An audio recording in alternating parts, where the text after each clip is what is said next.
Wagwan Wicha YouTube!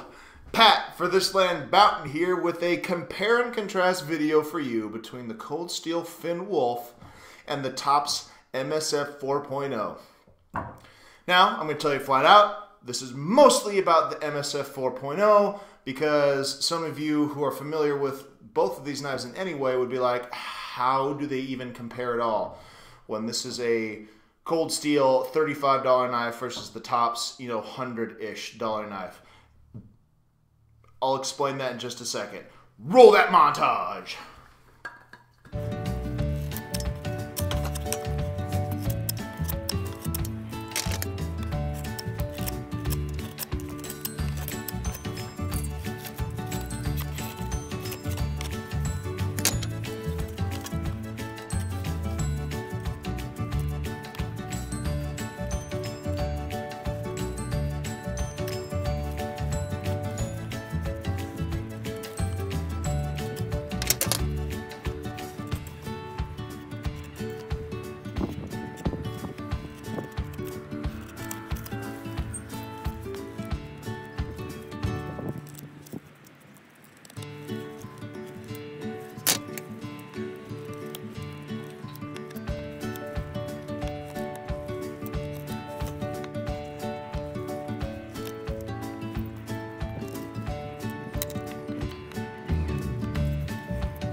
Okay, welcome back. These two are being compared simply because they share a hold of a niche market, and that is Scandinavian grind folding knives. There's just not a lot of them out there. And I mean, realistically, not a ton of people are scrambling to have them, and that probably explains a lot of it. But before the Finn Wolf was released, if you wanted a Scandinavian folding knife, you were going to have to get it from either Hella in Norway, Kellum in, I think, Finland, or Enzo, which might also be a Finnish company. That was it, right? Those are the ones. Then Cold Steel released this. Oh, and those other ones, the Hella, the Kellum, and the Enzo, were going to be $120 at minimum, right? And there weren't a lot of them made. They weren't set up to be sold to an American market for what we want and what we do. So they're just not around as much. And also the Hella knives aren't even pocket knives. They're just folders. They're like the Buck 110 of Scandinavian knives. So then Cold Steel released this with the Aus 8A steel, Grivex handles, no liners, their epic hold the world up by your finger triad locking system, and honestly, it was a hit. This is an awesome knife. For the amount of money you spend on this knife and the amount of work it can do, this is a high knife to dollar ratio, right? Epic knife. But it's also one of those, it's a true Scandi grind, so its edge geometry is kind of specific to a certain task. And because it's a $35 knife with Aus 8A and the materials it's made out of, it's one of those, like, it's not going to last a bajillion years. I mean, it will if you're taking care of it and you're smart with it. Everything will. However, you know, some people want more out of their knives, and if they do, they may not get it out of the Finn Wolf. enter, just this year, tops with the mini Scandi folder. $100 knife. They've taken just the manufacturing materials and fit and finish of what Cold Steel wished they did, and they took it up to that $100 value level. Now, it's again not to say Cold Steel made a bad knife. No, they didn't. They made an epic $35 knife. Now we're talking about the MSF 4.0. Steel liners, liner lock, micarta handles, tip up, ambidextrous carry. Right, that's the same with the Cold Steel, tip up only. Now, I guess I should look into this a little more maybe, but if someone wants to throw an explanation down into the comments, it'd also be appreciated why tip up carry is the more popular thing. In my personal experience, I've just had a way better time with tip down carry. Maybe it's just me. I don't understand the purpose of some of my favorite pocket knives being tip up. It's kind of frustrating. Anyway, onward we go. So you got those steel liners, the micarta handles. You've got the ball bearing washers on the inside. So this thing has just epically smooth action to it. Whereas, you know, you go to the Cold Steel. First off, it takes a army of Spartans to undo that lock, and then, you know, it's just not smooth. You got to give it a little more gusto, and it's kind of one of those. I don't even know if there's washers. There are washers in there. It's just not as smooth. You're either flipping and twitching, or one hand opening like this. And since this knife does just come and is so sharp, I've actually cut myself just trying to open this before.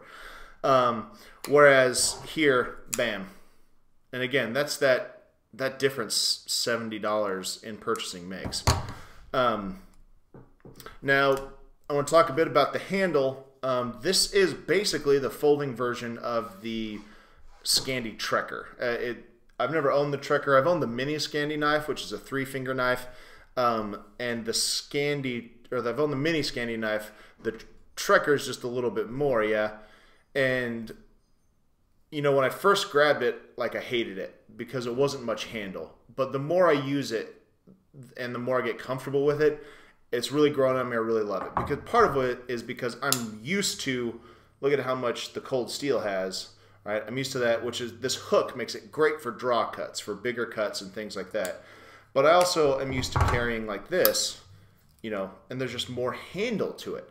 So I get used to something, and it's kind of I'm on the learning curve. But the more I use it, the more I actually really love it, because it does allow for it to twist into different holds and make it a more versatile knife. And that's kind of where this thing really comes in, is its versatility.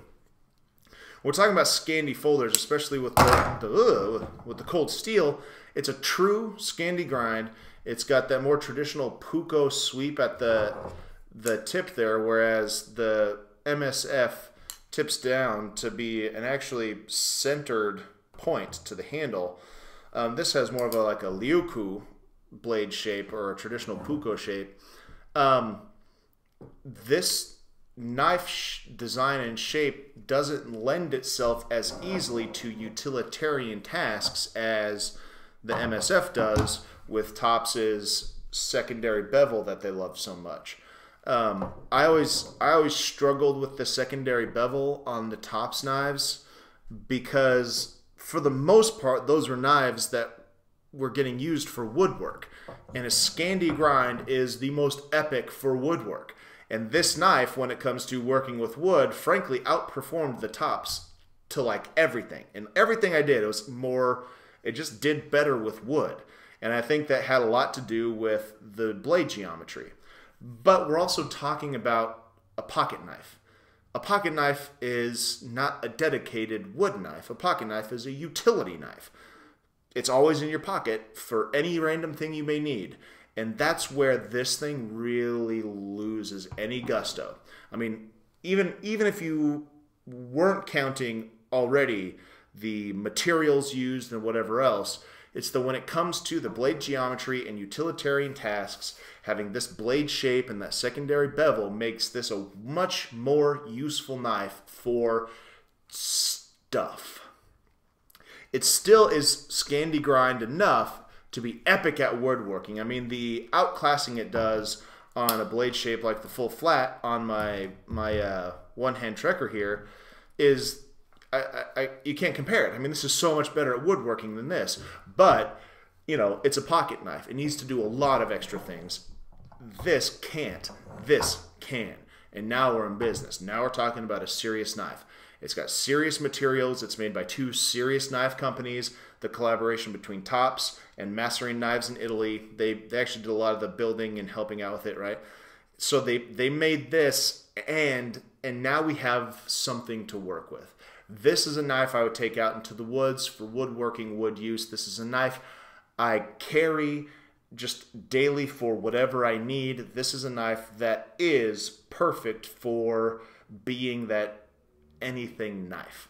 And that's why I like it, and especially for the outdoorsman. Like if you're just an average Joe, anywhere you go, you just need to have a blade just in case whatever. I mean, frankly, you ought to be using one of these, right? Just have it in your pocket. It's unobtrusive. It's not going to scare people, whatever. You have some screwdrivers and other stuff. You're cutting a thread. That's your moneymaker right there. This guy is for that next level up and a woods person. Now, are there honestly just way more useful utilitarian pocket knives?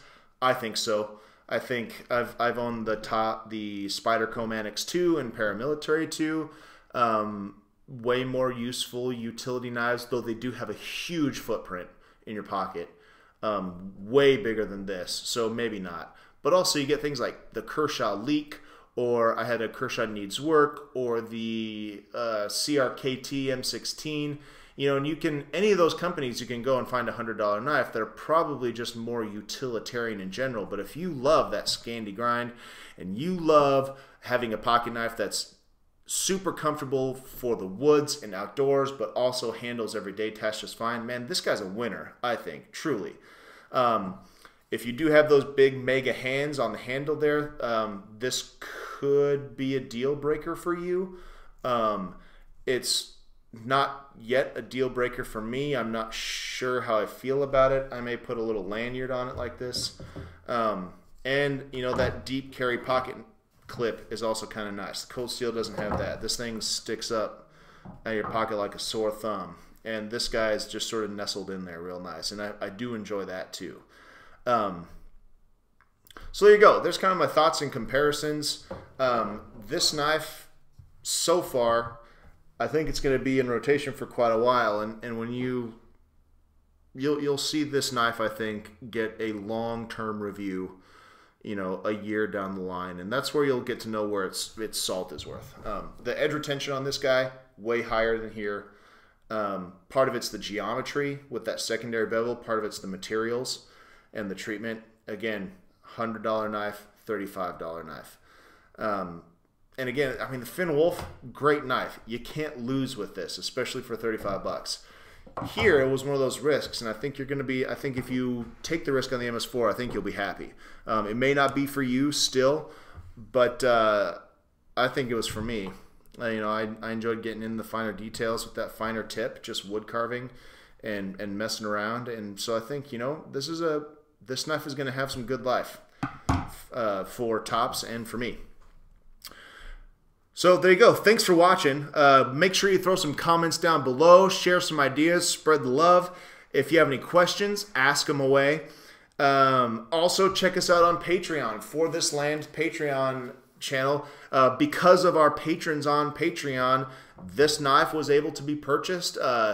There's also, you know, filming equipment. There's a tripod that this camera's sitting on. There's a microphone that's been recording this. All this stuff has been contributed towards by the patrons of For This Land, and it helps bring content and higher quality content for those of you out there. So if you like the channel, you like what we do, you want us to do more and make it better, go ahead and subscribe, and then hit us up on Patreon and whatever, and become a patron of the For This Land project.